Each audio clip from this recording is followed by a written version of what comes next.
નમસ્કાર, આપ જોઈ રહ્યા છો સત્યનો સાગર ન્યૂઝ। વડનગરમાં દર વર્ષની જેમ આ વર્ષે પણ મહોરમનો તહેવાર મનાવવામાં આવ્યો।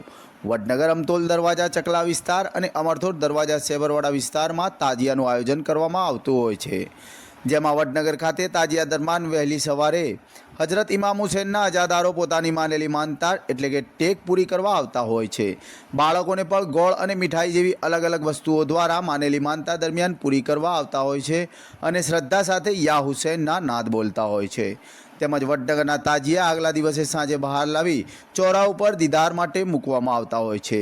ત્યારબાદ રાત્રે જેને મુસ્લિમ અજાદારો કતલની રાત તરીકે માને છે તે રાત્રે તાજિયાને ગામના માર્ગો ઉપર લઈને જુલુસ નીકળી અજાદારી કરતા હોય છે।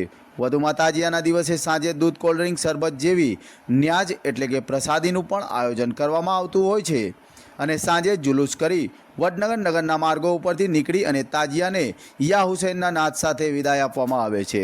તેમજ માર્ગો ઉપર હિન્દુ મુસ્લિમની કોમી એકતા પણ જોવા મળતી હોય છે, જેમાં શરબત જુલુસ દરમિયાન આપવામાં આવતું હોય છે। તેમજ વિદાય દરમિયાન ઇમામ હુસૈનની યાદમાં મુસ્લિમ અજાદારોની આંખોમાં આંસુ પણ જોવા મળતા હોય છે। મહોરમ નિમિત્તે મુસ્લિમ સમાજના અજાદારો રોજા રાખીને ઇબાદત કરતા હોય છે, તેમજ વિસ્તારમાં આવેલી મસ્જિદને લાઇટિંગ કરી જગમગાવતા હોય છે। મુસ્લિમ સમાજના સેવાભાવી લોકો પણ આ જુલુસના માર્ગો ઉપર દૂધ, કોલ્ડ ડ્રિંક તેમજ શરબતનું આયોજન કરતા જોવા મળ્યા હતા। આ દરમિયાન વડનગર સ્માર્ટ પોલીસ સ્ટેશન દ્વારા ચુસ્ત પોલીસ બંદોબસ્ત ગોઠવવામાં આવ્યો હતો, તેમજ વડનગર નગરપાલિકા દ્વારા યોગ્ય સાફ સફાઈનું પણ ધ્યાન રાખવામાં આવ્યું હતું। ઉલ્લેખનીય છે કે હજરત ઇમામ હુસૈન અસત્ય ઉપર સત્યનો વિજય કરી શહીદ થયા હતા, જેની યાદમાં આ મહોરમનો તહેવાર મુસ્લિમ સમાજના લોકો દ્વારા મનાવવામાં આવતો હોય છે અને ઇબાદત કરવામાં આવતી હોય છે।